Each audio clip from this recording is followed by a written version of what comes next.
The rain is still falling in Shanghai. We are ready for round 10 of the Blancpain GT Series Asia. Welcome along to what should be, if it's anything like yesterday's race, a wet and wild affair. Great racing yesterday, more of the same in prospect. The grid is starting to form up. It's been raining on and off, not just all day, pretty much all weekend, really. We've had already 3 support races this morning. They've done precious little in terms of moving the water away, because as quickly as the wet tyres squeegee it off the track, then more falls, and the road is very slippery, very treacherous indeed. David Addison trackside, and I'm Matthew in the pit lane as we get set for the second race of the weekend. And it is, of course, 60 minutes, mandatory pit stops between 25 and 35. And there is, of course, also to factor into this the fact that you have got extra pit stop times to add on. So you have, for the top 3 finishers of yesterday's races, 10, 7 and 5 extra seconds to carry into the race. And that means that yesterday's winning car, which was the number 5 Audi, gets an extra 10 seconds. But the car on pole position had a pretty awful race yesterday. Lost laps and had some delays as well, and a drive-through penalty for a pit stop infringement. But Alessio Picariello did a very good job in the second qualifying session and put himself to pole position in the J-Fly by Absolute Racing entered car. And he is going to do the opening stint. Alessio Picariello then is down on the grid, starting on pole. Let's hear from him.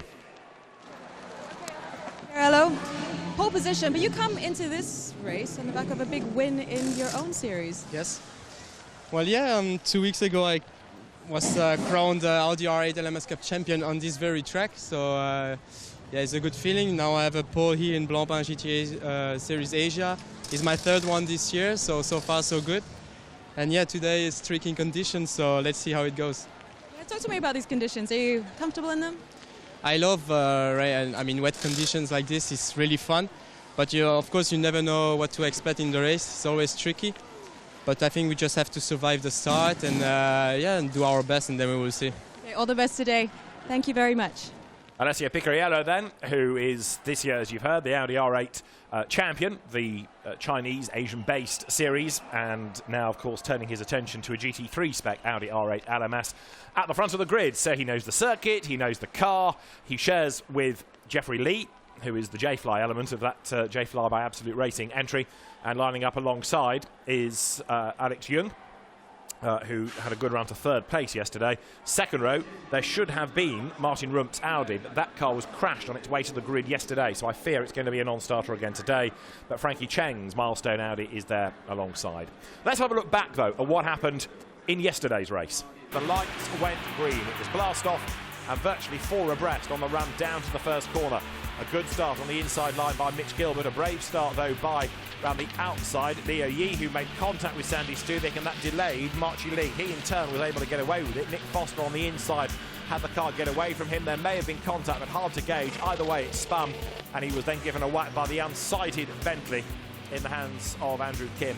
There was more drama on the opening lap as well, as out wide ran Sandy Stuvik, so that enabled Aidan Reed to nip up the inside, although that car faded late race and fell in the end to 11th position.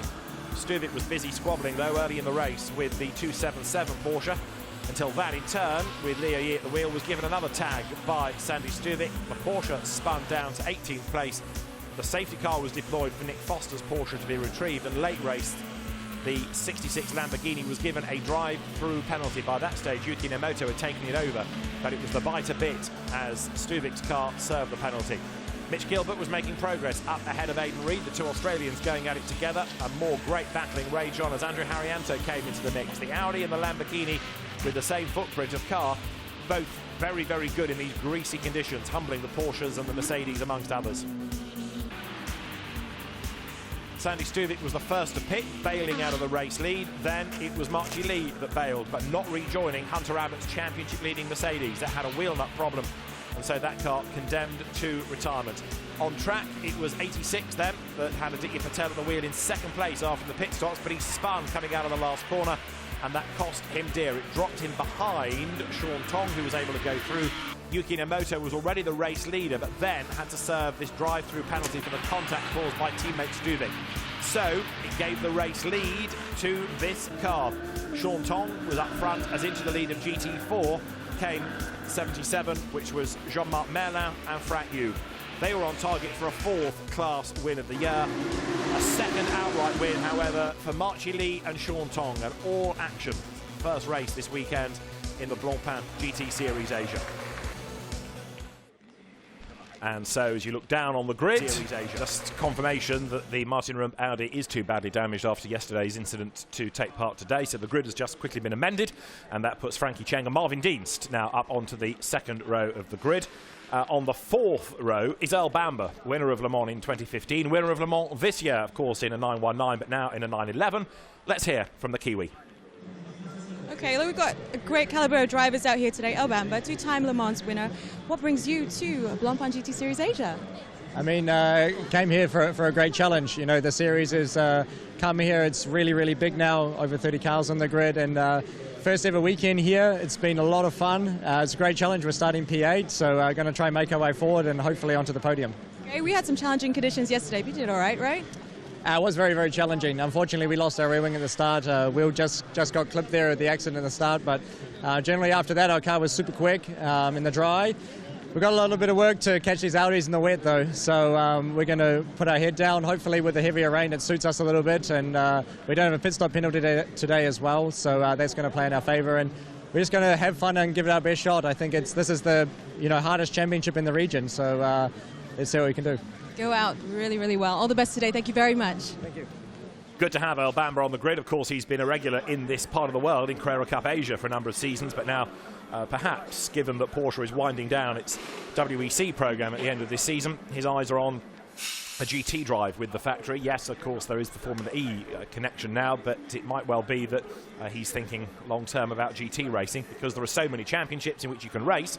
It will always keep him busy, keep him on the Porsche books. But Earl Bamber is a fine driver. There's another one worth watching, Marvin Dienst.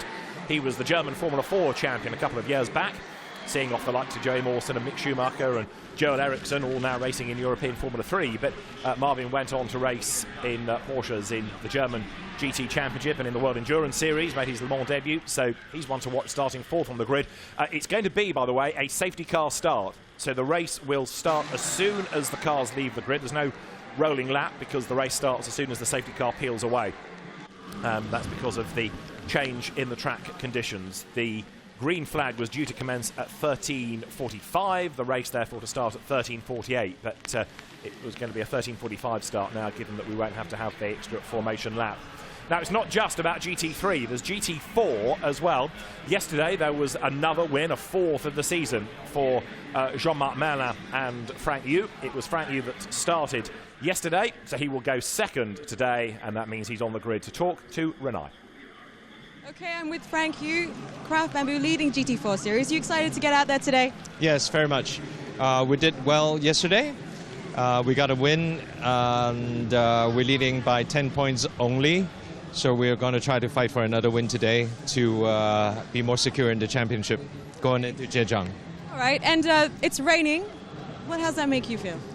Actually, I'm quite good in the wet, and Jean-Marc is not far away from me, so I think in the pairing, as far as pairings are concerned, we're quite strong, so looking forward to it. Awesome. All the best today. Thank you very much, Frank. Thank you. GT4 has been threatening to be the breakthrough category for many, many seasons. It is now doing so in Asia as well as in Europe, although this weekend it's only about Porsche again. We had the McLaren, if you remember, in Japan at Fuji, which won both races, but now we just have the Porsche Cayman GT4 Club Sports for the purposes of this weekend. Track temperature, 22.8 degrees. The humidity up on yesterday, 88% now, and the rain continues to fall. So it's a wet day, it's a muggy, oppressive day, and there, looking down on the grid, is Frankie Cheng, who will start from 3rd on the rolling start grid. But of course, it's not going to be a blast right away down to the first corner because of this safety car start. The grid now starting to be cleared. You've got Marvin Dienst's Porsche, we've already seen 4th on the grid. Aditya Patel starting 5th. Mitch Gilbert there just runs to the left-hand side of the frame, goes to wave to all of the OD racing fans that are in the grandstand opposite. There's lots of support for this car as well from Shanghai, the sponsors of Nick Foster and Devon Modell's car. Devon will go first today. Now, this was the one that yesterday got tagged at the first corner, and Nick Foster, therefore with broken suspension, was out on the first lap. Devon Modell never got to drive. but that car is going to be well worth watching in this race. Nick Foster is a great character. He's Carrera Cup Australia champion, and Devon Modell, burgeoning young British talent as well. And then go back a further row.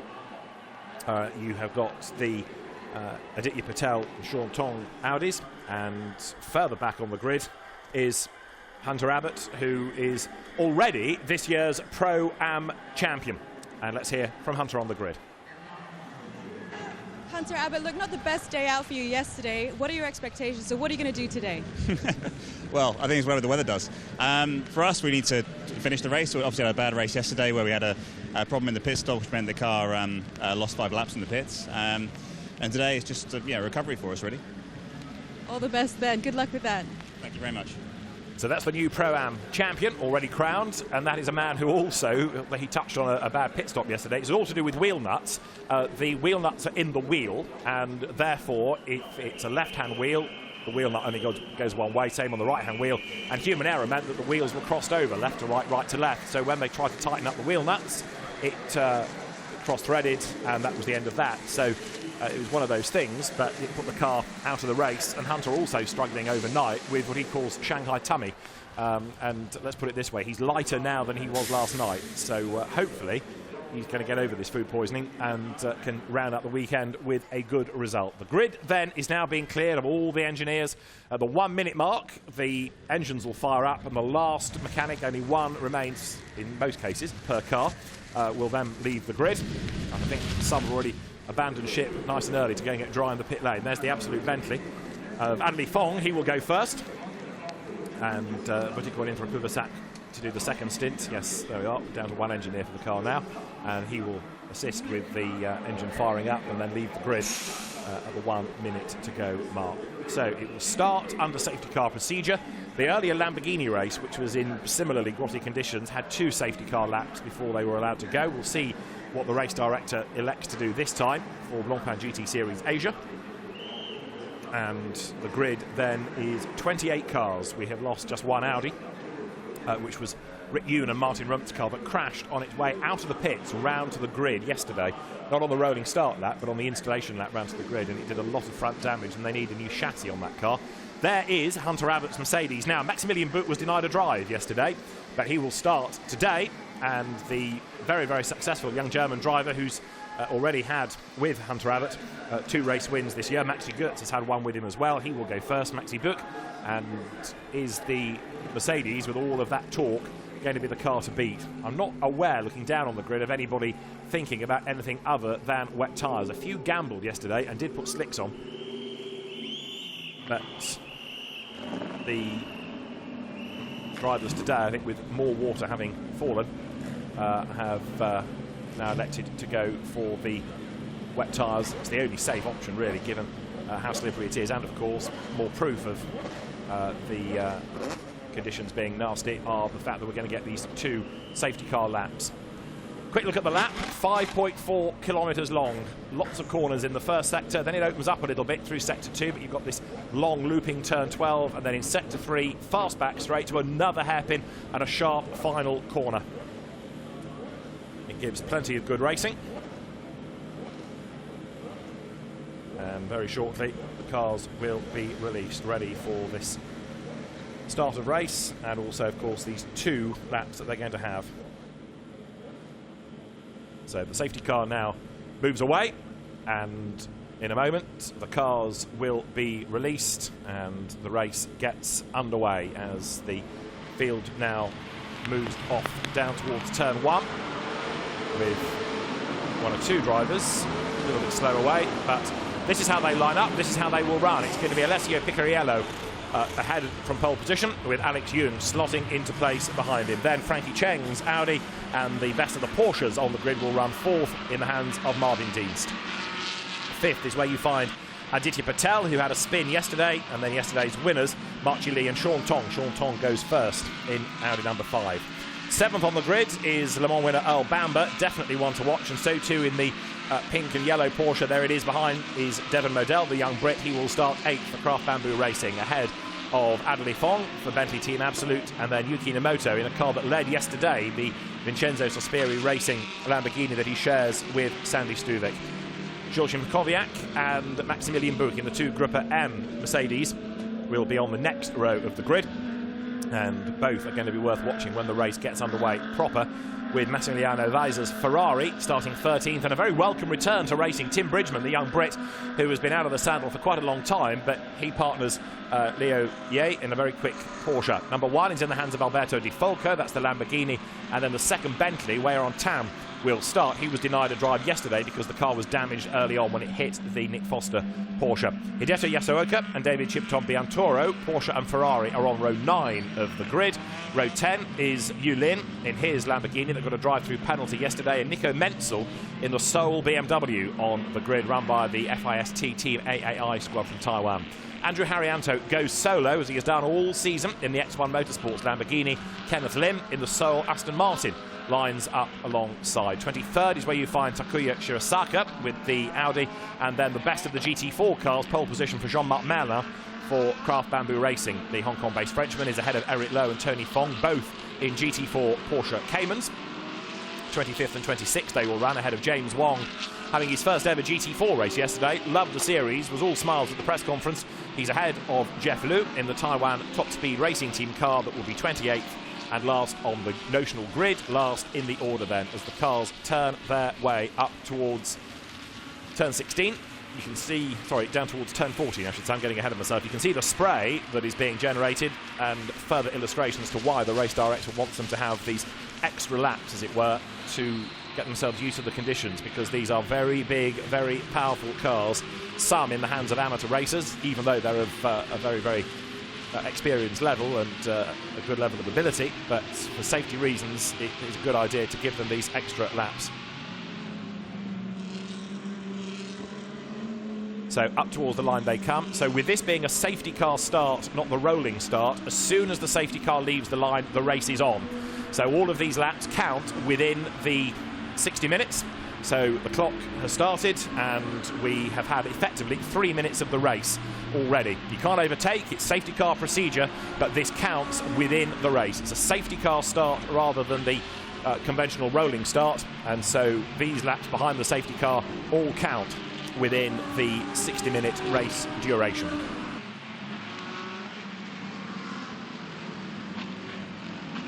So there you've got the Audis that battled yesterday, of Aditya Patel and Sean Tong, the spectacular Porsche. Marvin Dienst at the wheel of it. He shares with Darryl O'Young. First time we've seen Marvin in the championship. He's a good driver, very quick, successful single-seater gun before he came into GT cars, and raced well yesterday. Behind in the queue, the other Porsches. Earl Bamber's going to be worth watching, I would have thought, in the first stint in number 98, the car that he shares with Will Hardeman. Now, Will, a quick word about, he has raced extensively in America in Porsches, in national championships and in the Pirelli World Challenge. Earl Bamber is a double Carrera Cup Asia champion. He's raced in GP2 Asia. A1GP, came out of New Zealand's Formula Ford scene. But the Kiwi will be a man on a mission at the end of this lap, because the race will start for real, if you like, at the end of this lap. So this is when they'll be allowed to go racing rather than have to follow the safety car around. So we'll have done 2 laps, just like the Lamborghini race, behind the safety car, and then we'll be in business. So there's the clock counting down. Yellow flags are around the circuit. They'll be withdrawn at the end of this lap. As you look at 277, that's Tim Bridgman, who came from the Zip Formula, long since deceased British category, through Formula BMW. He was the first champion, in fact, of Formula BMW UK, against some really big teams, in effectively a dad and lad transit and trailer job, but it was a great job done by him. He went into Formula Palmer Audi and Formula 3 and then Carrera Cup GB, but we've not seen much of Tim since he was racing for David Ashburn's track speed British GT team a few years back. He's had the occasional outing in a historic car, but it's good to have him back racing, and let's hope that this is the precursor to more racing for Tim in Blancpain GT Series Asia, or indeed in Europe for next year. So, with the lights out on the safety car, that's the indication for the effective race leader, Alessio Picariello, to start to get ready to go racing. And now the jinking around to get the pressures up and the warmth in the tyres becomes ever more vigorous. He's boxed everybody in behind him. He lags back so that once he accelerates, he can keep on accelerating and won't catch up to the safety car again. Frankie Cheng is going to be worth watching. You can see how many Audis there are at the front of the queue in this race now. But Marvin Dienst then in the Porsche, he'll be one to watch on his toes as the race is about to get underway. Then you've got Aditya Patel, Sean Tong. There is Earl Bamber. Behind him is Devon Modell. So it's very much Audi versus Porsche at the head of the pack. This will be the end of lap 2, and it will be when the green flags fly on the start line. They are ready and waiting as up towards the timing line now comes Alessio Picariello, the Audi R8 champion of the 2017 season, leads in Blancpain GT Series Asia down towards turn 1. Right with him then is Alex Young in second place. The former Minardi Grand Prix racer is ahead of Frankie Cheng. Alex Young turns through looking for the grit. He takes a much tighter line than does the leader Alessio Picariello. Marvin Deans is 4th, 5th it is Patel, 6th is Tong, 7th is Earl Bamber. And now, as the cars sprint their way out of turn 3, Alessio Picariello has got the visibility, but he's the pioneer on every corner, finding out where the grip levels are. He's trying to get away from the rest of them now as they sprint their way up towards turn 6 for the first time. And in the spray, Alex Young is the one defending from Frankie Cheng, and Marvin Deans has a look at the inside of the bright yellow Porsche. Alex Young then there in the Audi running in second spot, turning his way out then of turn 6 and up towards turn 7. On the outside line, Deans attacks Frankie Cheng, and also in the background, Earl Bamber was coming up alongside the Sean Tong Audi to try to find a way through. Has he done it? Yes, he has. Earl Bamber gains a place, but Frankie Cheng here, elbows out, keeps Marvin Deans behind him. So the number 13 Audi, with the former single-seater racer at the wheel, Frankie Cheng, another experienced pilot, ex-DTM racer for Audi as well, don't forget, keeps Deans behind him. 3rd and 4th they run, but that's enabling the top 2 now to break away. Earl Bamber 6th, look as he comes into shot then, the next target being Aditya Patel. And Deans, with a big flash of the lights, goes one side and then the other to try to make a move against the blue Audi there, but Frankie Cheng still holds on to the place. 1 hour of racing already eaten into, because we've had about 8 minutes of it as Deans comes up the inside line here through turn 12. Is he going to be able to make a move at 13? He's still got the inside line, but he can't really level with the Audi. Down the straight then towards the hairpin at turn 14, where we had a big off in the Lamborghini race earlier on in the day. 3rd and 4th run nose to tail, but Picariello tries to break away here. He's got to build up the gap for Jeffrey Lee to consolidate. That is a car in Pro-Am. So too in the Pro-Am contest is Alex Young, so too is Frankie Cheng, and then the best of these all pros, the silver graded driver Marvin Deans then in 4th place. We've got contact between a couple of cars at the first corner being investigated, and they are the GT4 Porsches of Eric Lowe and Jean-Marc Merlin. So the race officials are having a look at an incident between those two in a very, very combative GT4 class. It's becoming really fierce, the fight for the title. The leader goes by, 1 racing lap in the book, and he's 1.9 seconds ahead. In second place is Alex Young. 3rd, it's still Cheng. 4th is Deans over the timing line. 5th is Patel. 6th is Bamber. 7th, it is Tong. 8th is Fong in the Bentley Adderley Fong. 9th is Yuki Inamoto, and Jules Shimkoviak is 10th. Maxi Book's 11th, so the Mercedes as yet not making progress. They struggled on Saturday morning in very wet conditions, the Mercedes. They just could not get the grip. They got lots of grunt, lots of torque, not a lot of traction, it would appear. But at the moment, the Audi is very much, and we saw this yesterday, the cars to have in these damp, greasy, slippery, treacherous conditions. The spray hangs in the air as they come now into turn 6. There's Cheng still having to defend from the yellow Porsche of Marvin Deans tucked up behind him as they sprint then now through that right-hander, accelerating up towards turn 7. Earl Bamber is inching up onto the tail of Aditya Patel a little bit further back, so that's going to be a change, I think, before much longer. And Marvin Deans then, having had a go to get past Cheng, slots in behind and works out now where he can make a move and make it stick as well. The gap between the race leaders, 1.9 seconds, but Picariello versus Alex Young. Young quicker in the first sector, trying to bring down the gap. Phoenix engineers are looking on, monitoring the progress of the cars that Alex Young drives, for example, in second place. It's the Absolute Racing car, there it is, entered by Audi Taiwan of Alessio Picariello, the Italian, who's doing some good things in this part of the world now. Sprints his way through the right-hander out of turn 12 and tries to build this advantage over the rest of the field.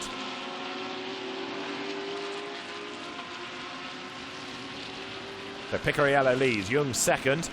3rd is Frankie Cheng, Marvin Deans is 4th, 5th Aditya Patel, and down they come then towards the braking area for turn 14. Picariello tries to move across a little bit, partly to get the grip, partly also to shake off the challenge of those behind, and they're concertinaing 2nd, 3rd and 4th, aren't they, because you've got now the blue Audi of Cheng taking Deans with him, looking a bit nearer to the back of Alex Young's car.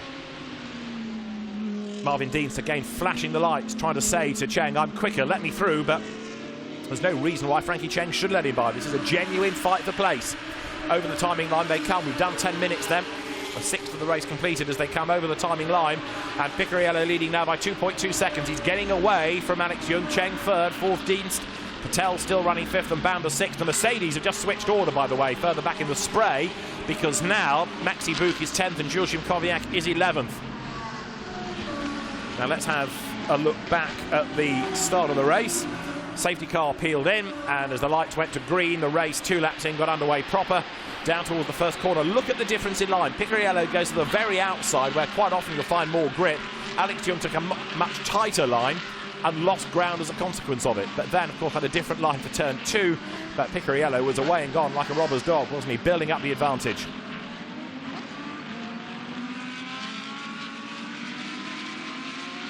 So we're on lap number 5, and that's the leading car. It is the J-Fly by Absolute Racing Audi, but he's trying to edge away, and in the first sector was actually fractionally slower than Alex Young behind. It's the same situation for the race leader. You've got the visibility, but you're always the first one to come across the puddles and find out exactly how much grip there is or isn't out there.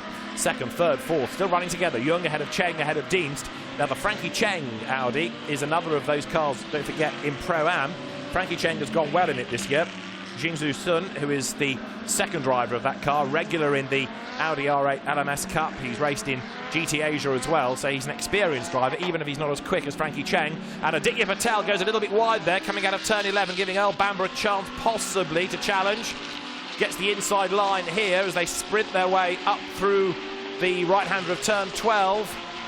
And Earl Bamber is going to go through. Is he on the inside line? Yes, he does go by. So Earl Bamber into the top 5 now. That car running a slightly different livery on the doors from yesterday, incidentally. But Earl Bamber goes through, picks up another place. What further progress can be made here? Once you've got away from the spray and you've got decent visibility, it's much, much easier to push and catch the cars ahead, and the next target's going to be Marvin Dienst. There is Earl Bamber. Now, yesterday's winning car, number 5 Audi, is 7th at the moment, which is not great news because, of course, it will have to carry an extra 10 seconds on the pit stop time. That's the penalty for winning, if you like. There are 7 seconds to be carried by the black Audi there, number 86 of Aditya Patel and Mitch Gilbert. And then the third-placed car in yesterday's race ends up with, of course, 5 seconds. And that's the car in second place at the moment, the number 6 Alex Young, Alex Audi. So the order is going to shuffle, inevitably, once we get to the pit stops. The pit window opens in about 12 minutes' time as the cars accelerate through turn 1. Fastest lap of the race was done last time by Alex Young. He and Picariello evenly matched in those Audis, trading 10s, really. Very wide there goes the Bentley in the hands of Adley Fong. He, in turn, has got Yuki Namoto behind him. And down the pit lane has just come, by the look of it, Maximilian Buk. Yes, he has. So Hunter Abbott's car, we heard from Hunter on the grid, Maxi Buk at the wheel of it, is in the pit lane early. It's not a scheduled mandatory regulation pit stop. It's a problem for the 999 Mercedes. It is an emergency for 999. It's in the pit lane. As you look at Earl Bamber then, he's running 5th and setting off in pursuit of Maximilian Buk. Now, what is going on here?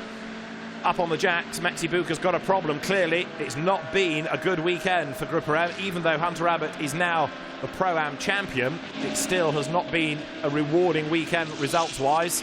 And Maxi Buk at least got a few laps in today. Hunter Abbott did the driving yesterday before the car was retired, but huge disappointment. Devon Modell here, coming under attack. He has dropped behind Max Weiser, but he's got Alberto Di Folco, number 1. Now, that car, the number 1 Lamborghini, did lead briefly yesterday in the impressive hands of Aidan Reed.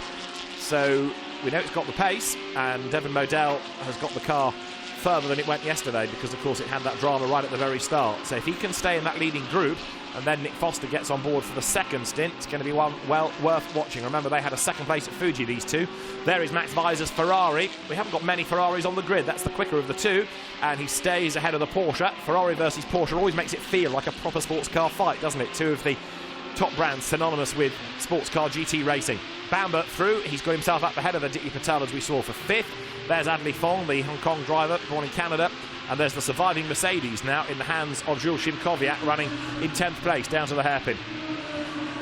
Devon Modell up the inside of Max Weiser, and he goes through.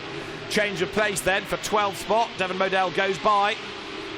Devon has done a lot of racing, even if he's not done full seasons in things. So he's got lots of track time, lots of experience of all sorts of GT and sports prototype race cars. He comes up now towards the timing line. He will go through with Weiser behind him, and then the next car in the queue is Alberto Di Folco. 12, 13, 14, they go by. And 15th is the second of the absolute Bentleys in the hands of Wear on Town at the moment. Is that car visible in the gloom? Not quite. I think those were its headlights. You could just see peeking out of the gloom in the background. Right, race leader is Picariello. He's 2.4 seconds up, and he's done the fastest lap of the race now. And again, this is all part and parcel of the fact that he's got the visibility and is able to get away from the rest of them.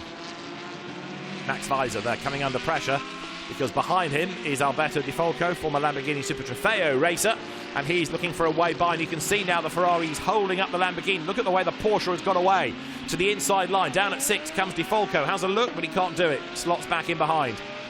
He's applying the pressure all the time here to Max Weiser.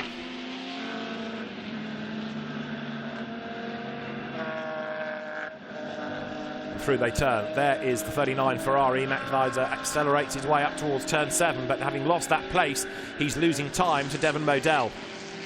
Contact between Tim Bridgman and Maxi Buch is under investigation. That would rather suggest we now know why the Mercedes is in the pit lane. Potentially something suspension related has broken or been damaged in contact then with number 277 Porsche. It was down at turn 14, which is the hairpin at the end of the back straight. So piecing all this together from the message line that the race director offers up, it would appear that the Mercedes and the Porsche have touched, and that is why potentially the Mercedes is in the pit lane. So disappointment. Not often Maxi Buch makes contact with other cars, but anyway, it's happened today seemingly.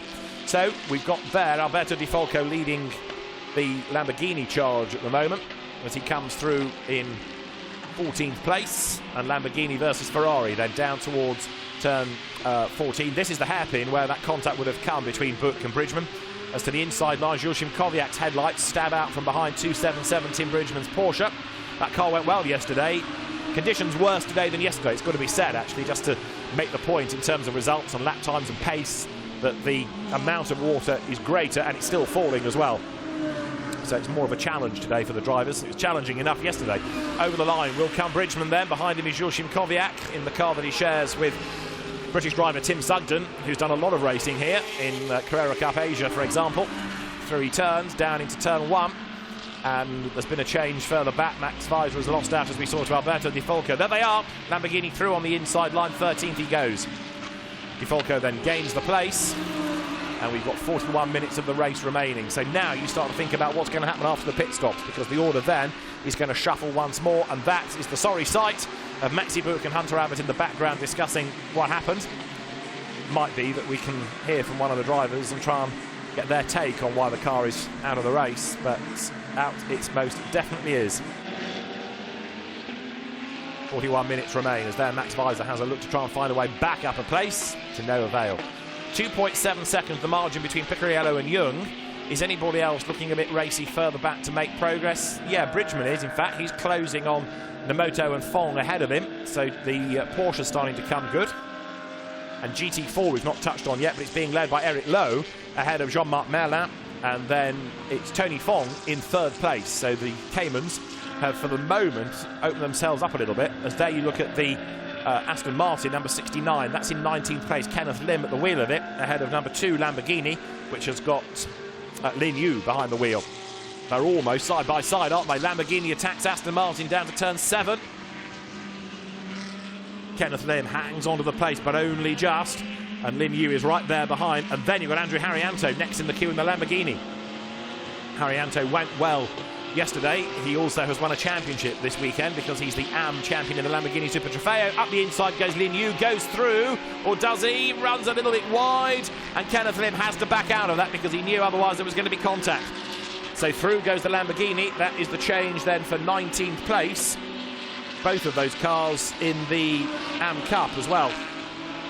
The Lamborghini ahead of Aston Martin, and just like we saw yesterday, the Lamborghini with the same floor plan as the Audi, the same footprint, very, very good in these slippery conditions. There is the GT4 leader. It is Eric Lowe in the Data Plugs Cayman, and that car trying to get away now from everybody else. The EKS Motorsports entry leading in GT4, and Eric Lowe, the Hong Kong driver, has built a bit of a gap over Jean-Marc Merlin now. the Cayman, perfect GT4 car, perfect for the quick AM racer. There's enough grunt that they're user-friendly, they don't bite in the same way that other cars do, and it's no wonder that the numbers in GT4 are growing all the time, and more manufacturers now finally committing to the GT4 program. The GT4 scene in Europe is getting stronger and stronger all the time, and it won't be a surprise next year if we don't have many more cars and many more brands represented in the class. There is Jean-Marc Merlin, former historic racer before he came into modern sports car racing. He's done the 24 Hours of Le Mans on a couple of occasions and admitted yesterday that he went into endurance mode, not sprint mode, so he needed to up his pace a little bit. The race order is Picariello from in second place now, Frankie Cheng, who's got himself up past Alex Young, and Cheng has done the fastest lap of the race in the process. Young is fighting back. Marvin Deans is fourth, though, ahead of Earl Bamber. Sixth is Aditya Patel, ahead of Sean Fong. In eighth place is Adley Fong, ahead of Yuki Nomoto, and then it's Tim Bridgman. Jules Kowiak is 11th, ahead of Devon Modell and Alberto Di Folco. Max Weiser 14th, 15th is Weiron Tam. 16th is the Ferrari of David Chip-Top Biantoro. Then in 17th place now, it is the KCMG Run Audi of Takuya Shirosaka. Behind Shirosaka it's Nico Menzel, and then it is Yu Lin and Kenneth Lim in that battle we've just been looking at, Lamborghini versus Aston Martin. Yasuoka is ahead of Haryanto, and then the GT4 Porsches are headed by Eric Lowe, Jean-Marc Merlin, Tony Fon. Then it is Eric Liu ahead of James Wong, and the one car going no further is Maxi Boot.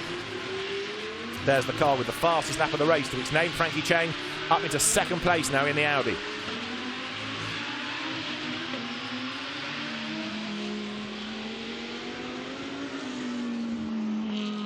To the timing line comes Frankie Cheng then.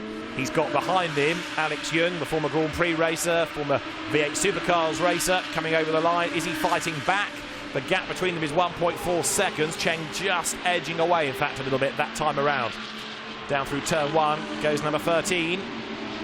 Cheng is 3.8 seconds behind the leader. The lead is still growing.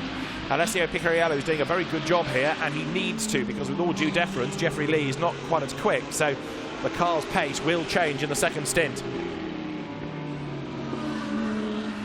Look back at the David Chip-Top Biantoro Ferrari there, coming through behind Weiron Tan in the other Bentley. This was the car that got involved in the lap 1 accident yesterday, so had quite a bit of frontal damage and retired early. It was delayed early, so Weiron Tan presses on today. It's another of those cars that draws attention to itself, this Bentley, because of the spectacular livery.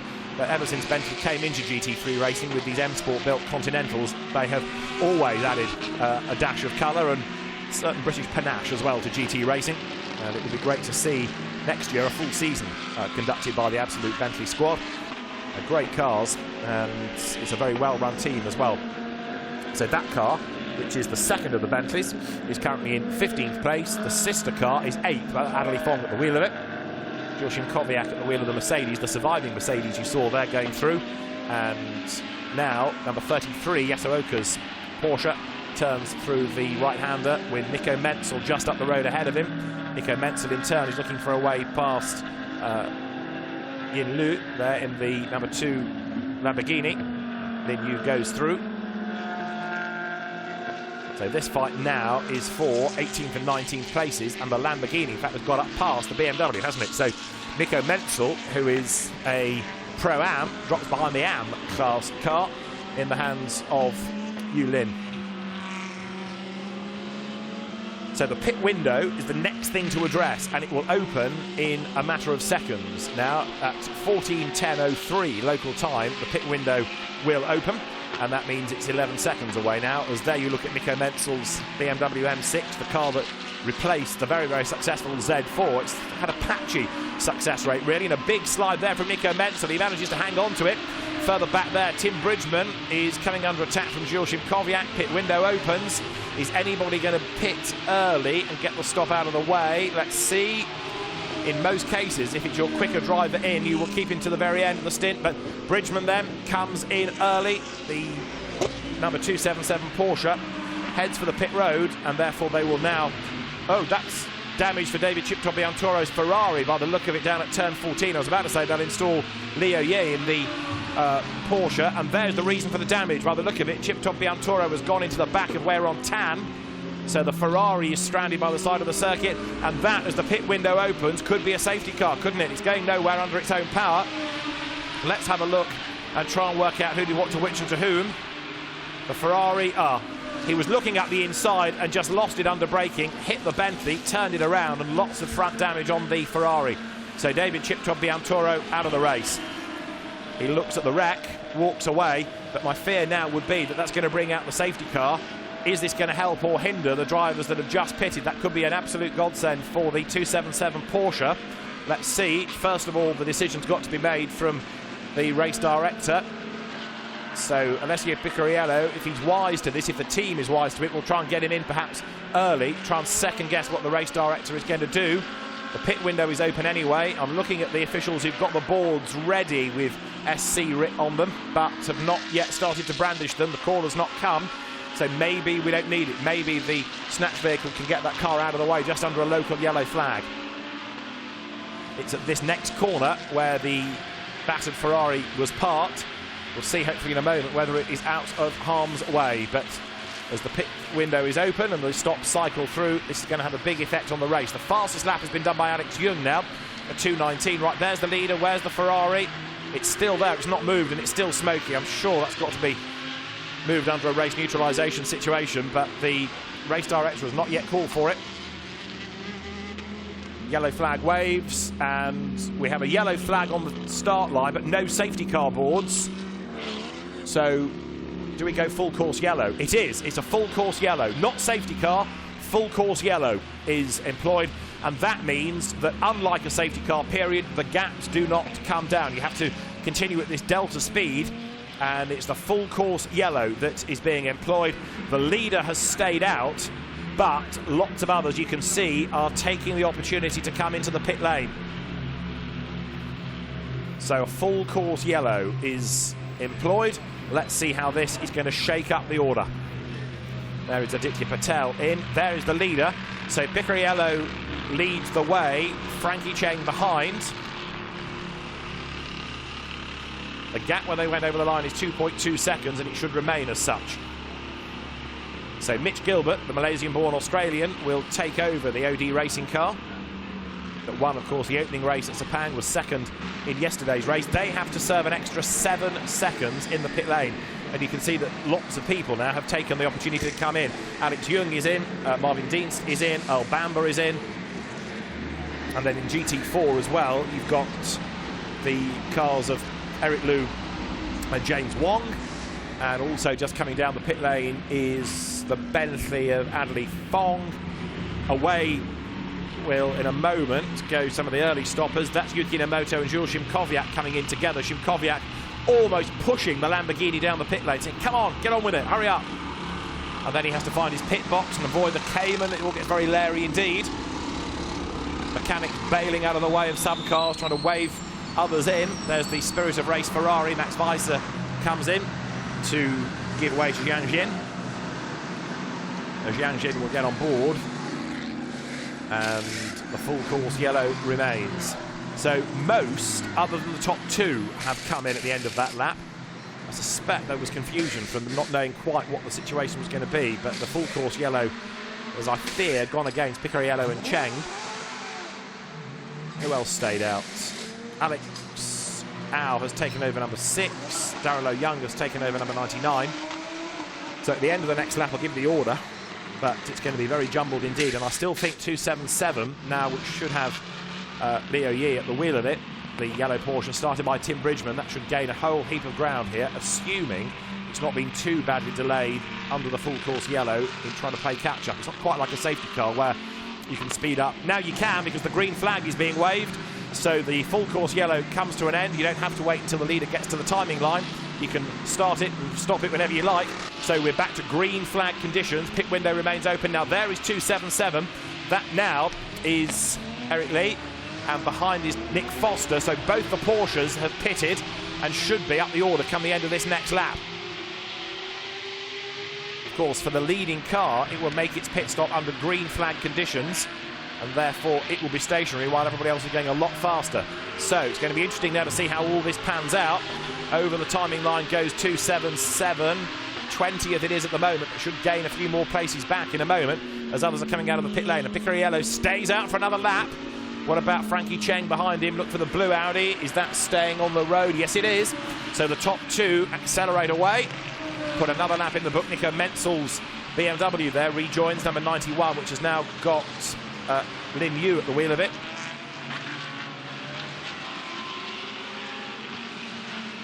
There are two different, just to make the point, two different Lin Yus in the race.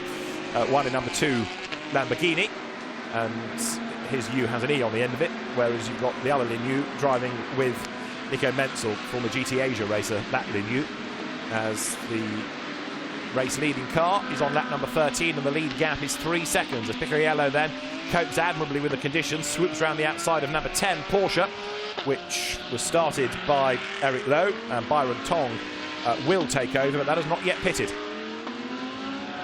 In the background, Frankie Cheng runs second, so we've got 28 minutes and change of the race still to run. The green flags wave all the way around the lap, so the top two are long, long way clear of everybody else now because they've yet to serve the pit stops. The pit stop here is 95 seconds plus the penalty if you have merited one. Number 99 then, Marvin Dienst, gave way to Darrell O'Young, and the Porsche is up to third. Down to fourth has gone Alex Al. In fifth place is Will Hardeman in the Porsche that Earl Bamber started. Sixth is Mitch Gilbert, so actually it's not worked out as well as the team might have hoped in the context of Tim Bridgman. And we've got a couple of cars being investigated for overtaking during the full course yellow. One is the Sandy Stuvik Yuki Namoto Lamborghini, the other is Max Weiser's Ferrari that's now in the hands of Jiang Jin. So the officials are going to have a look at that and double check that overtaking wasn't done. If there was, there'll be a penalty. Who is going to be seventh then? It is Tim Sugden in the 888 Mercedes. Eighth is now Marchi Lee. Ninth is Sandy Stuvik. And 10th is the Bentley of Rudikon Indrapudasak. That's the leading car yet to pit. Behind is the blue Audi, also yet to pit. So Audi's first and second. 3 seconds are between them. Picariello to Cheng. 33 Porsche up the road, which should now be in the hands of Brian Lee. In comes the race leader. So number 7 Audi dives for the pits, and this will be Alessio Picariello to bail out and give way to Jeffrey Lee, and does that set up Darrell O'Young and Marvin Dienst now to be the race winners, because they are the highest of the Pro drivers, the Silver Cup graded drivers, as opposed to Pro-Am. So Audi, and then Porsche Cayman down the pit lane. In they come. The championship officials studying the data on the pit wall. And there is a deserted pit straight because everybody else was so far behind the leading cars that it'll be a while before they come to the line. There's yesterday's winning Audi, the gold car run by Ernst Moser's Phoenix team. It has now got Marchi Lee at the wheel. 8th at the start of the lap. There in the pits is Frankie Cheng's car, now being given over to his co-driver, which is Jinju Sun. Been a regular in Audis in the R8 Cup, in the Gulf 12 Hours, and in GT Asia as well. 66 Lamborghini you can see there. That is under investigation, remember, for overtaking under the full course yellow. Sandy Stuvik's at the wheel of it at the moment. So far it's Alex Young who's done the best lap of the race, and that car is currently running 4th on the road as Tim Sugden heads towards us. Ahead now of Marchi Lee. To the braking area they come, and Marchi Lee tries to fight back up on the inside line. Are we going to have a new race leader? Look at the end of the pit lane. Jeffrey Lee is good to go. But where is the Porsche of Darrell O'Young? It has gone through, I think, into the lead of the race now.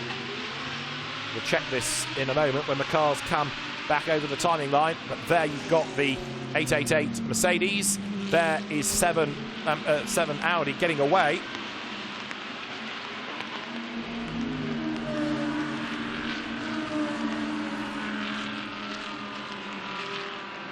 The race leaders then are currently on lap number 14.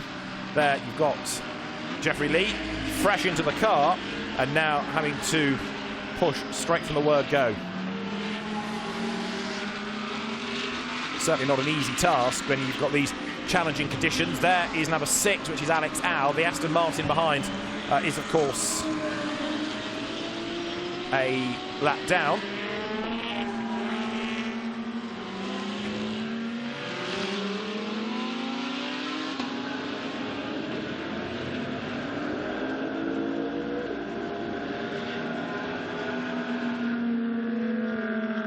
So the pit window is closed, and as the two Audis here wriggle their way around lap number 14, making the run now into turns 8 and 9.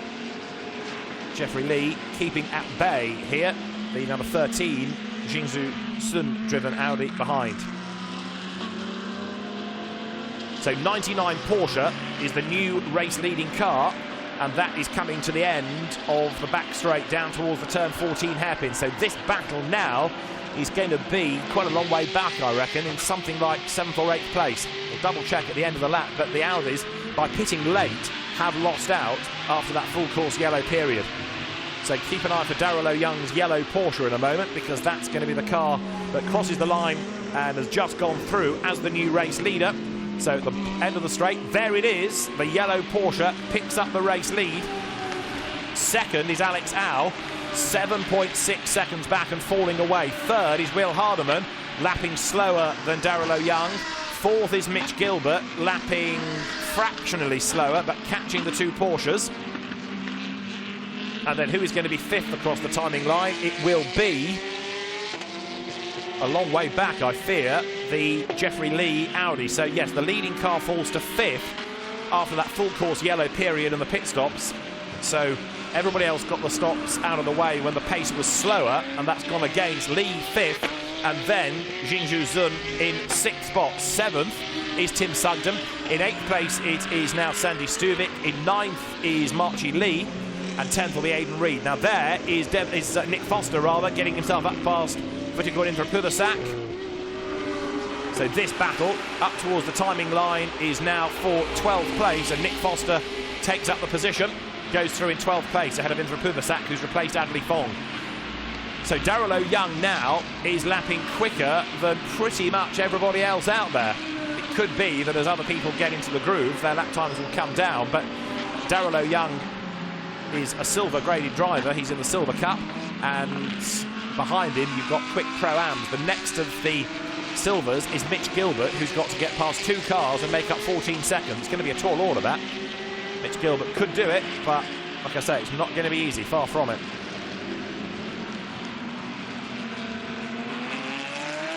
Wide there, losing track position, is Aidan Reid, and so that is Leo Yi that gets up past him in the Porsche that Tim Bridgman started and pitted very, very early. But that car delayed and is now into the top 10. So it has gained ground, but only really because of one or two others losing out in this second stint. The pit strategy didn't really work. I think had it been a safety car, it would have worked for them, but under full course yellow, didn't pay off in the same way. Will Hardeman there, he's now running third, and where is Mitch Gilbert behind him in the OD Racing Audi, still playing catch-up as through the gloom, through the spray and through the traffic comes the American driver, Will Hardeman, who's been a very successful Porsche GT3 Challenge racer back home. The lead gap is 9 seconds now, Young to Au. Third there is Will Hardeman, and Mitch Gilbert will be the next one to come through as Jean-Marc Merlin with his flat cap on, mops his brow. Mitch Gilbert's dropping away from the race leader and is still catching this Porsche, however. So Darrell Young with a clear road ahead of him. He's really carving his way now away from the pack behind him, and the Aston Martin, which has got at the moment James Kay behind the wheel of it, doesn't get out of the way. He's got to be careful though not to let Andrew Harrianto get past him. And then behind, look, it is the Audi. So Mitch Gilbert pressing on. He's 1.6 seconds back, but he's got to get through all of this traffic. That's going to hold him up because the two back markers are squabbling as well. Harrianto goes ahead of James Kay, goes through, and now Mitch Gilbert needs to squirt up the inside. But one of the downsides here, relatively few blue flags being shown, in fact none, and no blue flashing lights either to warn the traffic. So this is bad news for Mitch Gilbert. He needs to get through these two cars because he's losing touch with the leaders, but they're so busy squabbling they won't let him by. They're focused on their own battle. It's really going against Mitch Gilbert, this. He needs to be brave and bold in a straight line. Tries to get up the inside of the Aston Martin, but the Aston's got good grunt out of the corners, so Mitch Gilbert's going to have to treat this, I fear, as a proper battle for position. And look, the Aston Martin tries to defend. It should not be doing that. It doesn't need to, but there's no warning. But there's no blue flag at all to the back marker to say get out of the way of the quicker car. So James Kay will run wide, I think, here at turn 12, and Mitch Gilbert will go through, but what, he's lost half a lap by being stuck behind one car there. And of course the Aston, with all its grunt in a straight line, might even fight back, but Mitch Gilbert goes through. But he's had to fight for that, and he shouldn't have to fight to lap a car. Part of the onus is on the officials, part of the onus is on the team as well that runs the Aston to say, let that car behind you go, don't fight it, there's no need. Now that's Sandy Stuvik getting up the inside of Tim Sugden, change for 7th place, down towards turn 11. Still Daryl O'Young leading the way, he's just gone over the line, lapping in the 221s. So are we going to have a win? There's a spin for Sandy Stuvik coming out of turn 12, puts in through the gravel. He's going to come back onto the road and hope that everybody else is going to miss him. They have. Oh, that was close. Sandy Stuvik rejoins, but that could have been very hairy indeed. In a sense, it's a good job that it's raining, because otherwise he'd have been stuck in the gravel, but then rolling back onto the circuit. That was risky. Puts the power down just a little bit too early, coming out of turn 12, loops it through the gravel, and then lets it drift back across the road there.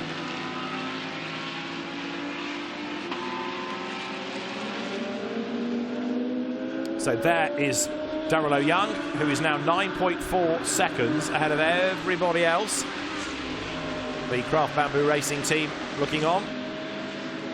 Marvin Dean's looking pretty happy about this. What a debut it would be in Blancpain GT Series Asia for him if they could come through with a win. Marvin, another of these young, in-demand drivers, doing a very, very good job indeed for Daryl O'Young's squad.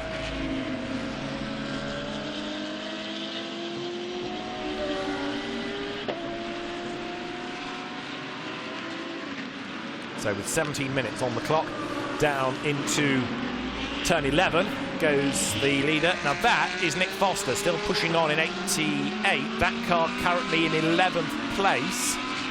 I hesitate, because has he got past Sandy Stuvik yet? He has certainly closed, but no, he's not quite caught him yet. But the gap's certainly coming down between the pair. So Nick Foster charging. The race order. Daryl O'Young leads the way. Alex Au is second. 9.4 seconds are between them. Will Hardeman is third. And having been 1.6 seconds ahead of Mitch Gilbert, he's now 3 seconds ahead. Gilbert very badly delayed by the back marker problem he came across. 5th is Jeffrey Lee. 6th is Marchie Lee, the Audis. 7th is Tim Sugden. 8th now is Leo Yi. In 9th place is Aidan Reid, heading the Lamborghini battle from Sandy Stuvik. GT4 is led by this car, Terence Tsay, who's came and gets out of the way of Buttigieg and Intrapudasak's Bentley. 12 he runs, and Intrapudasak goes by on the inside line there. The leader has just put 17 laps in the book. That's the GT4 leader, who is a lap down at present. Just to try and put this into context, yesterday in better conditions we had the cars doing 26 laps. We're on lap 18 now, but of course we've had laps under the safety car and then that full course yellow period as well to slow the pace down. 16 minutes of the race to go. Marchie Lee to the inside of Jeffrey Lee, and a change for 5th place down at turn 14. Through goes the number 5 Audi, gains a position on the inside line, goes through, and now we'll try to run clear, although Jeffrey Lee fights back on the run up the pits, up towards the final corner. Can't find a way by there, however, and so as the leaders come to the timing line, it remains Daryl O'Young ahead of Alex Au. That gap hovering around the 9.8 second mark. It's just creeping up by hundredths each lap now. So where's the next change going to come from? It's still Mitch Gilbert that's worth watching, because when he's released, he is able to catch Will Hardeman's Porsche. That's Alex Au running in second spot at the moment. Alex Au in the Castrol Edge sponsored Audi. Came from the Ferrari One-Make Championship, the Asia Pacific Series. Alex Au into Audis and has been a regular in the R8 LMS Cup now for many seasons. Alex Young sitting in the background there watching on as Alex Audi comes through turn 11.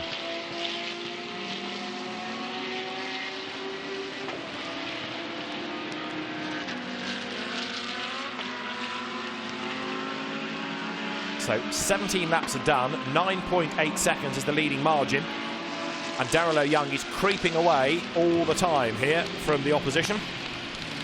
The Porsche comes down towards the right-hander at turn 14. And Darrell Young, despite all his experience, despite the pace, has not yet been on the podium this year. Number 91 has been investigated for gaining an advantage at turn 14. That's the BMW, which has now got Yulin behind the wheel of it, but no further action is being taken. So car number 91 has been investigated, but 19th it will remain. Darrell Young then has done 18 laps. This is the fight for third place. Will Hardeman has been caught by Mitch Gilbert. It was on the cards a few laps ago. It's now happened. So last lap it was 2.4 seconds between the pair of them. This lap it is 6/10. That lap by Mitch Gilbert's a 2:21.4. Still the Porsche lapping quicker in the lead though, Darrell Young.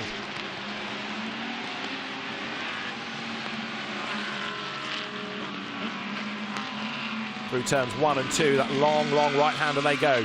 It remains Gilbert then for the moment in 4th place.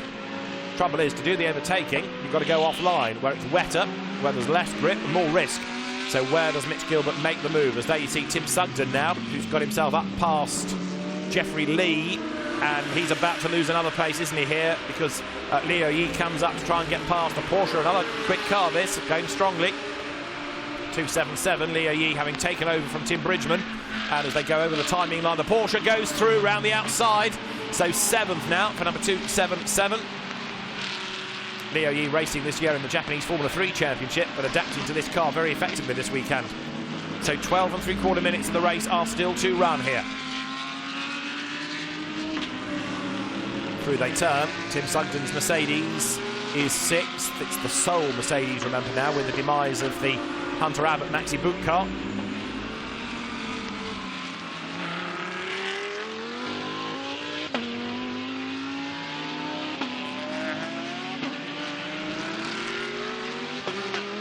So the cars together for 6th and 7th places, and it looks as though it's going to be Liu Yi who will make the move here, doesn't it? The way that he's scything his way up through the traffic, right up alongside Tim Sugden.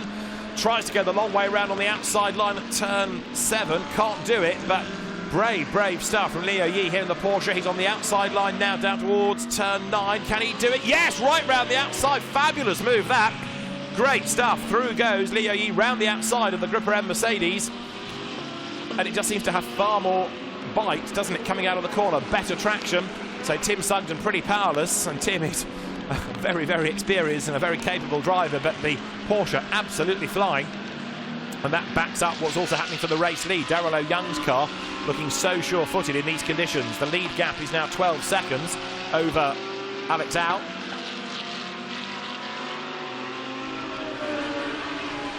And confirmation that the demise of the 999 Mercedes all down to contact early on with that 277 Porsche. So the Porsche have got away with it, the Mercedes with a breakage somewhere, presumably suspension related, and that's the reason that Hunter Abbott's car is out of the race. It is the one retirement as well, can you believe it, despite these conditions? Oh no, the other one is David Chiptobiantro, apologies, because that's stranded out on the side of the circuit. So 2 of them we have lost, but that's not bad considering how treacherous it is and how limited the visibility will be.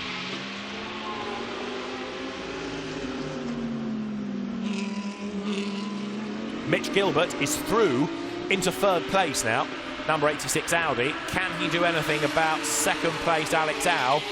I'm not sure he can, because their lap times are pretty good, pretty evenly matched actually. Mitch Gilbert needs to be about 4 seconds a lap quicker, and they're trading 10th, so 3rd might be as good as it gets there, having been stuck behind the back markers for too long.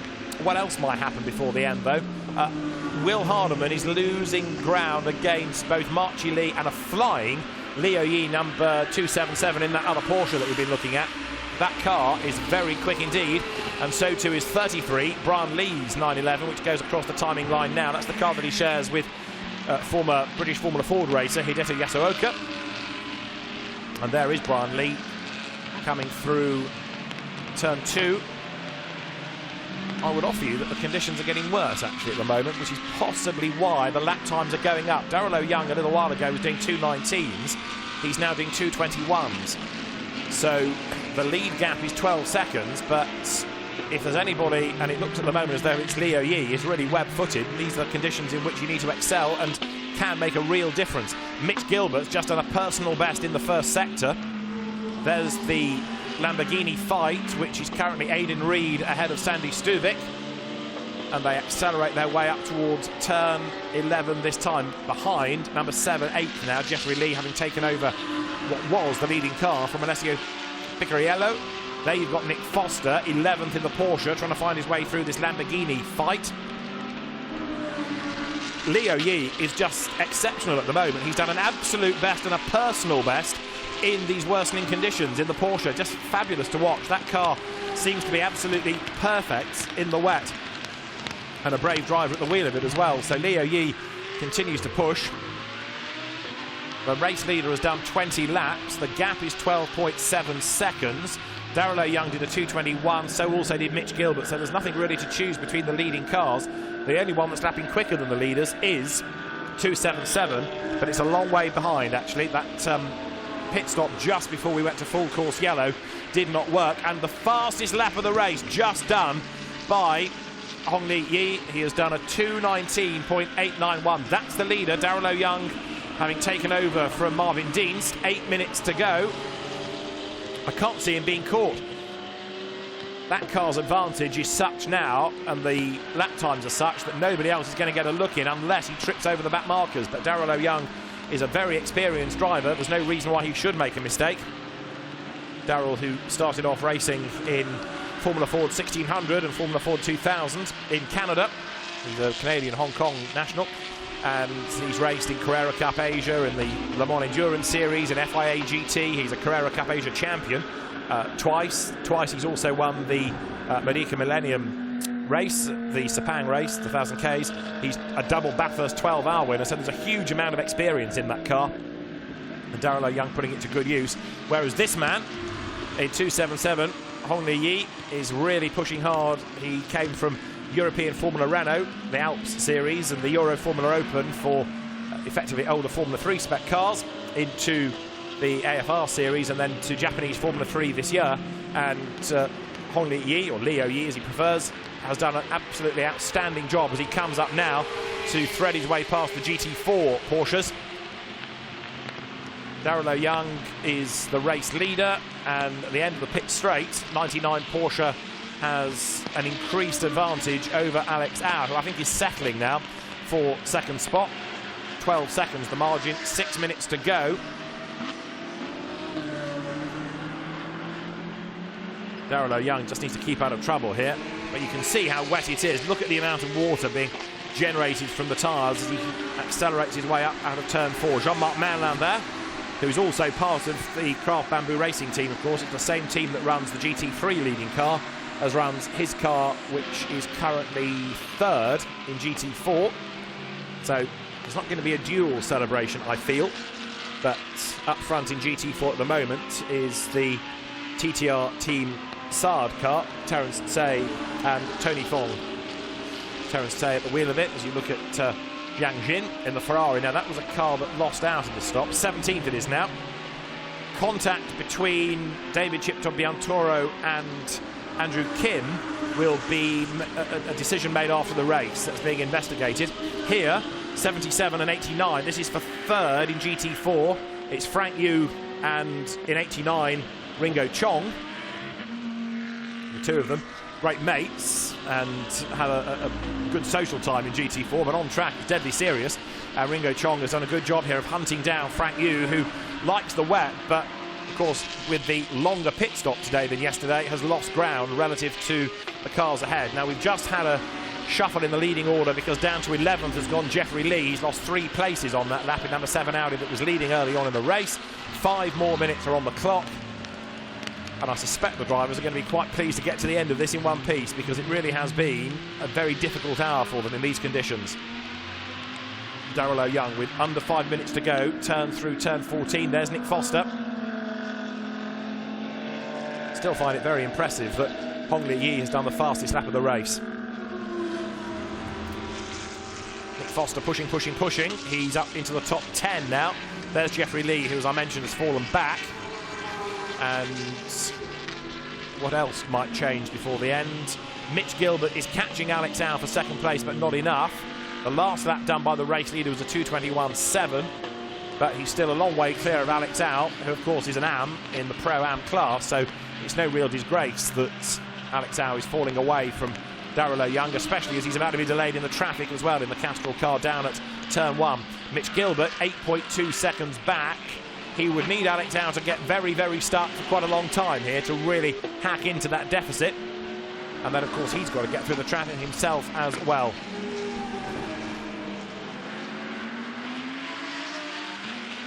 So through turns Alex Au, an experienced Audi racer. And there you've got the race between the GT4 Porsches, the third in GT4, keeping out of the way of the Audi. Well, one does. Frank Yu eventually has to turn in. And that, of course, not only slightly affects Alex Au's lap, it affects their battle as well. It breaks up briefly while the quicker GT3 car has to find a way through.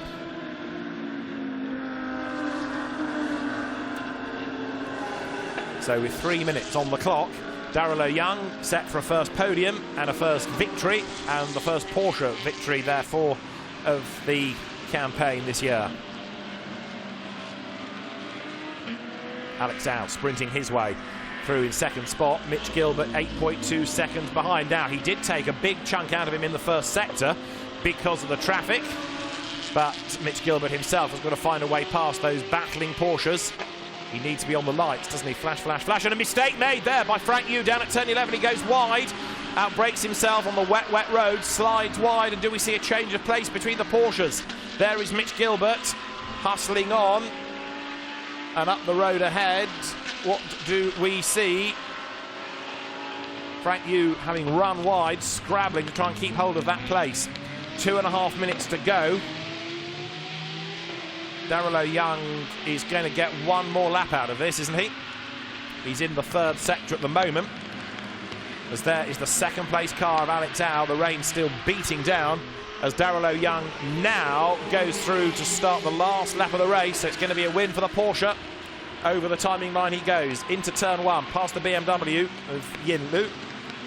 And he will go through on the inside line there. So we've had wins for Lamborghini, for Mercedes, for Audi and for Ferrari, but not yet for Porsche. That is about to change. Darrell Young, along with Marvin Deans, first time out in the championship, lead the way. Darrell's gone through a variety of co-drivers this year, but it's certainly gelled this weekend, hasn't it? And the Hong Kong driver blasting his way now into the right-hander up at turn 5. 14.6 seconds to the good. He's looking unstoppable in this.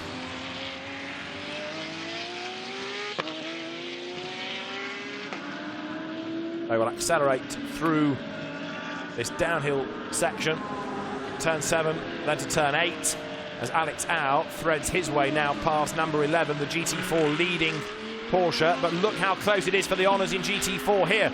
Terence Say only just ahead of number 17, which is the Keo Chang driven Cayman. And is that changing behind them? I think it is. So now it looks as though through has gone. Keo Chang up into the class lead. We'll check in a moment. Let's see which of the Caymans behind. Yes, it is. It's the green and grey car. So a change on the last lap of the race for the GT4 class lead. Last lap for Alex Au, who was only 5.6 seconds ahead of Mitch Gilbert last time. There is Gilbert trying to thread his way past Terence Say, but the new GT4 leader blasts through. Keo Chang it is up front. So Keo Chang, who had a win in Thailand, looking for a second victory of the season, and he's now got that quicker car, and Mitch Gilbert between him and the class opposition. Meantime, on the pit straight, the checkered flag is being made ready because we have just a handful of seconds to go, and Darrell Young will be a very happy man indeed as the car splashes its way through the hairpin. He's got that short straight and then turn 16 to go. 14 is a hairpin. There's a sort of little kink after it, so it's all one long corner really, but numbered as 14 and 15. This is turn 16. This is the run to the checkered flag, and this is the first win of the year for a Porsche. And Darrell Young and Marvin Deans, the drivers. Lots of light flashing as Darrell Young wins for the Craft Bamboo Racing team. Second across the line will be Alex Au's Audi, and a very happy Marvin Deans celebrates a first victory with Darrell Young in Blancpain GT Series Asia then. The checkered flag waves as in the gloom, in the spray, in the murk behind comes Alex Au with Alex Jung. So a good weekend they've had, in fact, with a third and a second.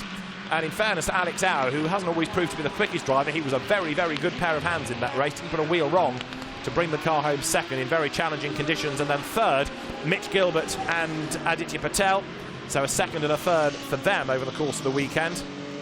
A sixth yesterday for the winning Porsche, but turning it around today.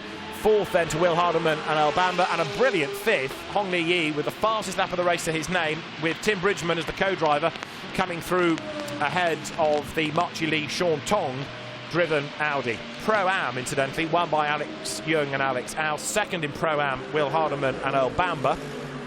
And the third Pro-Am car should be Jeffrey Lee and Alessio Picariello, as you look at the celebrating Darrell Young on his in-lap in the GT3 AM competition. Who is a class winner there? It should be the number 2 Lamborghini of Lin Yu and Zhu Zhenzhan. Second of the AMs will be number 19, the Audi in the hands of Naota Takeda and Takuya Shirasaka, as the celebrations down at Craft Bamboo are well underway. And the third of the AMs will be Andrew Harrianto, as ever, a soloist. And GT4, has that crossed the line yet? It should have done, and it has, and it is a win for number 17 of Keo Chang and Jeff Liu. Second in GT4, Terence Tsay and Tony Fong, and then third, Ringo Chong and James Wong. Those are the drivers then that will be required shortly for the podium. But Darrell Young then has done a great job coming out on top to win in this 10th of 12 races in this year's Blancpain GT Series Asia. And that car victorious in the end by 16.398 seconds. Darrell Young's experience coming into play to cope with the conditions. Alex Young, I think, will be pretty content with second, especially given that there was extra time to be spent in the pits. It didn't really affect them in terms of the race win at all. Mitch Gilbert, who had to serve an extra, 3 seconds, was 4.9 seconds back. So traffic certainly had a part to play in it, but I'm not entirely convinced he would have necessarily caught Alex Au. But he and Aditya Patel, again, scoring points. And with a bad result for Hunter Abbott, that's going to make the championship very interesting indeed. There is the 17 Porsche winning in GT4, as out of number 99 will, in a moment, clamber Darrell Young. Marvin Dienst is there to congratulate his co-driver. Marvin did a very good job in the first stint.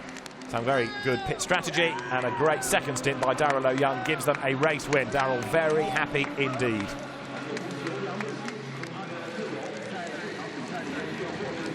Benjamin Franasovici arrives on the scene to give the winners their regulation Pirelli caps. Good for the championship to have 2 new drivers winning, and a new brand, of course, as well in Porsche.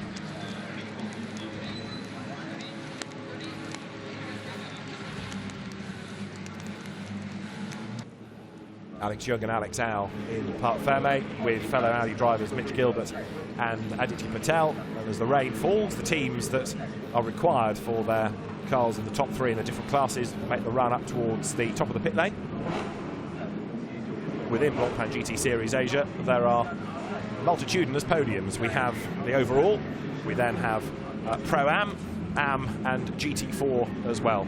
And so very shortly, the drivers will be making their way to the podium, but we might get a chance to hear from some of them first, including Darrell Young and Marvin Dienst, who are no doubt very, very happy race winners. A winning margin of 16 seconds at the end. Let's hear from them. With the winners, Darrell, that's going to feel really good. Yeah, the team's done. Just Craft Bamboo Racing has been working so hard since since day one, since we got the Porsche. This is our first win, and we're just so ecstatic. The whole team is just giving everything. Marvin did a fantastic stint. Everybody's worked so hard, and I think this all goes to the team for the strong effort. Thank you for Porsche for the great support, and the car was fantastic today, just unbelievable. Yeah, he said everything all right. I think we were quite happy. I just came here on Wednesday, didn't know the day before, and now we're here and won the race. So I think we came quite happy, and it's the first race for the team. So I'm even more proud that the first win with me. Incredible. Enjoy that, guys.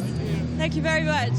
a late call to get Marvin Dienst in the team, but a very good decision, wasn't it? Because he did a very good first stint, comes through as the race winner, and Darrell O'Young, who did that very, very good job in the second stint as well. So the Alexes, Alex Young, Alex Au for second place, Mitch Gilbert and Aditya Patel for third. We've got 2 more races, of course, back in China next month to determine this year's champion.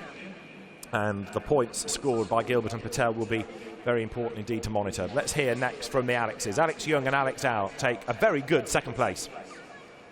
The second place winners, congratulations, the 2 Alexes. Yeah, it's very good. I'm glad my pace was fast enough to make it really boring for me. So, yeah, good result. Thanks for the rain. I think I'm a little bit quicker on the rain. Yeah. Double podium for the weekend? Yeah, and I'm very happy with that. Pretty much incident-free. I made a small mistake in the early laps in turn 1. But after that, the car was good. And Alex got in the car, lots of silver drivers around him, and he was just as quick as them. So it was really a straightforward fight to second, really. Congratulations. Thank you. One of the other things to factor in to all of this is that there are 1 or 2 cars that are new entries into the championship this year that don't score points. So I think one of them, I'm right in saying, is the 98 Porsche and 277 Porsche as well. So in real terms, that means it's 4th place points for Marchi Lee and Sean Tong rather than 6th, and that will help them in the championship. The next combination we need to hear from, though, are those that finished in 3rd, because Mitch Gilbert and Aditya Patel are next with Renai. Okay, here we go. Mitch, talk to me about that. Yeah, I mean, it was a good race. I'm quite a lot happier with Aditya today. He did a really good job there out there with the pros. Conditions were really bad. He came in 6th, and we had a bit of a time penalty compared to everyone else, but still we managed to come back out and finish on a podium again. You know, tough weekend at Fuji, come back with 2 podiums is really good. Yes, a double podium in difficult conditions out there. Yeah, it was quite tough. Earl was really quick in the beginning, so there was not much chance of me holding him back. But then towards the end of the stint, I started catching him. And I think the full course yellow also played a big role in what the end result actually is. But I think it's good. We had good pace today, and let's carry it on for the next one. Okay, how are you going to be celebrating? Prepare for the next race. That's it. Yeah. Maybe a few beers. And lastly, big thanks to all the OD guys. They had all the guests here, and it's really good. Okay, looking forward to the next race, like true professionals. So for OD Racing, 3rd place for Mitch Gilbert and Aditya Patel.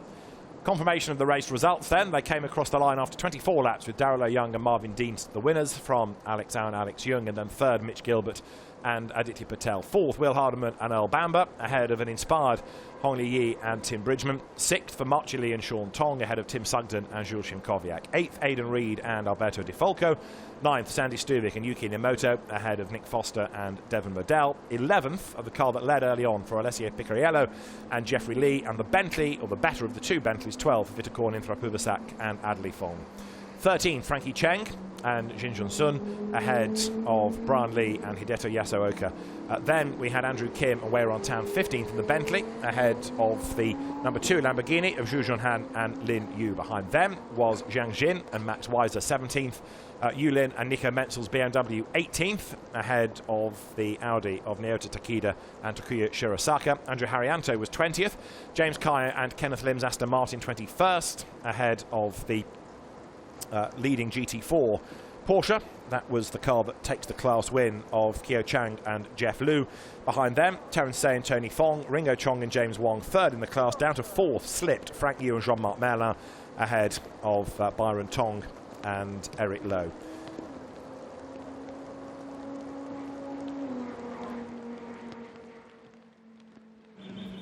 A look back at race 2 here in Shanghai. A very wet road for the drivers, and lots of fans to cheer on the drivers as they blasted away after 2 laps behind the safety car to get them used to the foul conditions. From pole, it was Alessio Picariello who led the way and was early in the race able to build a bit of a gap over Alex Young, with Frankie Cheng tucked up behind him in 3rd place, and Marvin Dienst in the better of the Porsches running 4th, and that was a car that would certainly feature as the race wore on. In the first stint, Earl Bamber was busy battling his way into contention, and GT4 was being led early in the race by the number 10 car, Byron Tong and Eric Lowe, the drivers. But drama early on after contact damaged the suspension of Hunter Abbott's Mercedes, with Maxi Book at the wheel, and David Chiptop Biantoro got into the back of the Bentley of Andrew Kim and turned that around. The Ferrari was out of the race, and that brought out a full course yellow as the Ferrari had to be attended to. Some pitted just before the full course yellow, expecting safety car. Most pitted during it, and others pitted after it. And they were the ones that really lost out. It meant that after the stops and after the pit window had closed and we were back to full race conditions, it was Darrell O'Young's Porsche leading the way. Mitch Gilbert was on a mission, but he was badly delayed in traffic. Eventually he found a way past the James Kye Aston Martin. Sandy Stubik had a big lose ahead of the Tim Sugden Mercedes, slithered off into the gravel, came out the other side and rolled back onto the circuit, making everybody's heart beat that little bit quicker. Having won the first race of the weekend, Marchie Lee was busy squabbling with Jeffrey Lee and gained a place on the inside line. That car going on to finish 6th, whereas the early leader would drop to 11th. 277 was Hongli Yi having taken over from Tim Bridgman, and that car carved its way into contention to finish in a very impressive 5th place at the end. But there was no stopping Darrell O'Young as he came through to score the race victory with Marvin Dienst, and the first victory in Blancpain GT Series Asia for Porsche. Darrell O'Young, the race winner here with Marvin Dienst, his late call co-driver, celebrating with him in Parc Fermé, winners in Shanghai. A very wet podium is ready, and the first podium celebration will be for the top 3 overall. There, the drivers Mitch Gilbert and Aditya Patel for 3rd place. Interesting to hear Mitch saying he was a lot happier with Aditya, and saying that publicly after yesterday. Aditya Patel had a spin, and that cost them at least 1 place. 2nd position to Alex Au and Alex Young, fellow Audi drivers. But the top step for the first time will be taken by a Porsche crew. It will be first time out in the championship Marvin Dienst, and with him a very happy Darrell O'Young, the Canadian-born Hong Kong driver, along with the German Marvin Dienst, winner here in Shanghai. And now Diana Hu, the event manager of Blancpain China, steps forward to hand over the trophies to Mitch Gilbert and to Aditya Patel. Winners right back at the start of the season, but when they can score points, they've been scoring well. They take 3rd, Alex Young, and an ever-improving Alex Au take 2nd. But then for Craft Bamboo Racing, the best result, the first time they've been on the podium, indeed, Darrell O'Young, who's been the regular in that car over the course of the season. Another new co-driver for him, and the best yet, because he and Marvin Dienst are the winners of this 10th round of the Blancpain GT Series Asia, and the championship's general manager, Benjamin Franosevici, steps forward to give the checks to the season-long entrants. $2,500 to OD Racing, $5,000 to Phoenix, that operates the Alex Young, Alex Au car, and for Craft Bamboo Racing, a mere $10,000, which will help towards the bar bill tonight to celebrate a race win for the Porsche drivers Darrell O'Young and Marvin Dienst in round 10 of Blancpain GT Series Asia. The champagne is ready for them. They're probably wet enough, in fairness, but there's nothing quite like celebrating in style, is there? And so the celebrations get underway here at the Shanghai International Circuit, host this weekend to Blancpain GT Series Asia.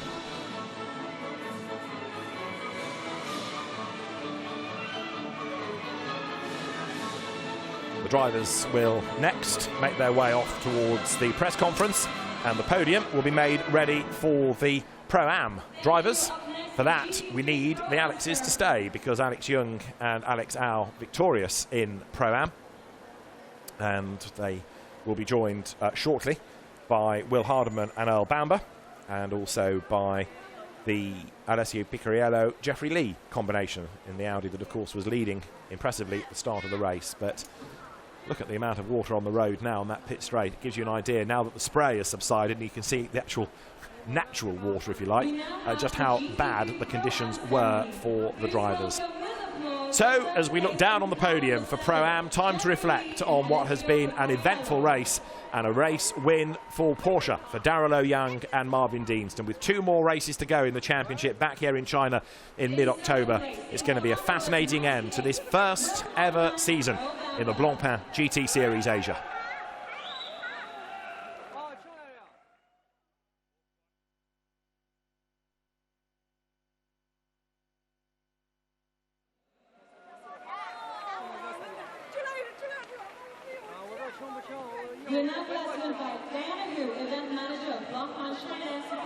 Our Pro-Am drivers are on the podium, so we have Alex Young and Alex Au this time on the top step. For the second step, you can see Earl Bamber and Will Hardeman, and therefore third, Alessio Picariello, not looking terribly pleased about life, having put in that hard work at the start of the race, but losing out in the end and finishing only third in class with Jeffrey Lee. It is Diana Hu, the event manager of Blancpain China, who makes the presentation of the trophies, and to the winning drivers, the Blancpain clock as well, which technically goes the way of the AM rather than the Pro. The theory is that the Pro can probably buy one of those out of his work salary, but actually the AMs aren't exactly short of money in GT racing. But Alex Au and Alex Young have developed into a pretty good combination this year. A very po-faced Alessio Picariello, I don't think, wants to join in here. No, he's off. So frustrated, I suspect, by when that car pitted. They pitted at the end of the full course yellow, which compromised the effort completely. Jeffrey Lee, who is a quick AM, but not able to hold the pace of the new Audi R8 champion. So he is quite happy to celebrate, but I suspect at the press conference, Alessio Picariello will be still rather po-faced about life.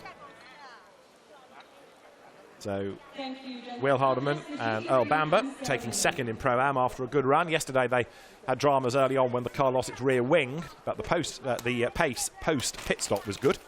And more evidence of that today, as both Earl Bamber and Will Hardeman have brought that car home for 4th place overall and for 2nd within Pro-Am. The AMs in GT3 are next. They will shortly be brought forward onto the podium, and as they will do so, it will be for 3rd place for the X1 Motorsports team, Andrew Harrianto, who drives on his own. Andrew, who would have been joined at the start of the season by Vincent Wong, who had a rather large accident at Sepang and therefore had to sit out the weekend.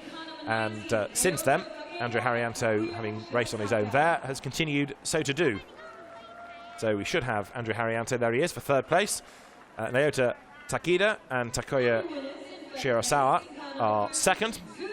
And then the class winners are Zhu Zhenghan and Lin Yu. They step forward for the top step of the GT3 AM podium with the FFF Racing team by ACM Lamborghini Huracan. And once more, there will be trophies to be presented. And this time it is Wang Zhengyong, the Deputy Secretary General of the Shanghai Automobile and Motorsports Association, who will present the trophies to 3rd, to 2nd, to 1st.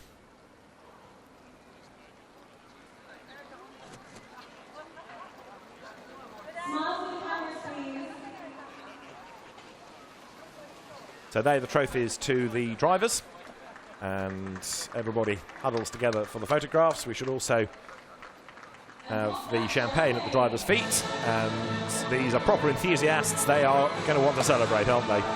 Can't get the cork out of the bottle fast enough.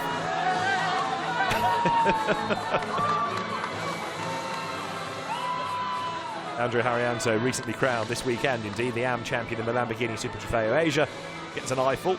Brother of former Grand Prix racer Rio Harrianto, the Indonesian, part of this very international lineup that we've had this year.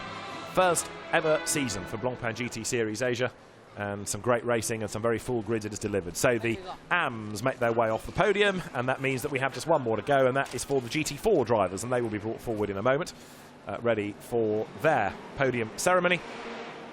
And very shortly indeed, up will come the 3rd placed drivers of James Wong and Ringo Chong. James Wong having his first visit to a Blancpain GT Series Asia weekend, and doing, has to be said, a very, very good job. He really was full of praise for the championship yesterday. He was in the press conference. James Wong and the ever happy Ringo Chong taking 3rd place. 2nd, going the way of Terence Tay and Tony Fong. And then the race winners will be Keo Chang, 2nd win for him, and new co-driver Jeff Liu. They will make their way in a moment up to the top step of the podium. Nearest to us is Ringo Chong, as now Keo Chang and Jeff Liu step forward and take the plaudits of their rivals. And it is Wang Zhengyong, the Deputy Secretary General of the Shanghai Automobile and Motorsports Association, who steps forward then to present the trophies. There will also be the checks to be presented to the season-long entries as well. Very shortly, Benjamin Franosevici, I think, will step forward, as he does, with the 3rd place check that goes the way of James Wong and Ringo Chong. Then for second place, Terence Say and Tony Fong. And $3,500 to the class winners. This weekend, Kia Chang and Jeff Liu. A very good partnership gelling in this second race here at a very, very wet Shanghai International Circuit. And so we've got 2 more races to look forward to in Blancpain GT Series Asia. We'll be back at China next month as we will see who is going to be crowned GT3 and GT4 champion. For now, from Renana Tu and David Anderson, goodbye. Let's look back at the highlights of the weekend.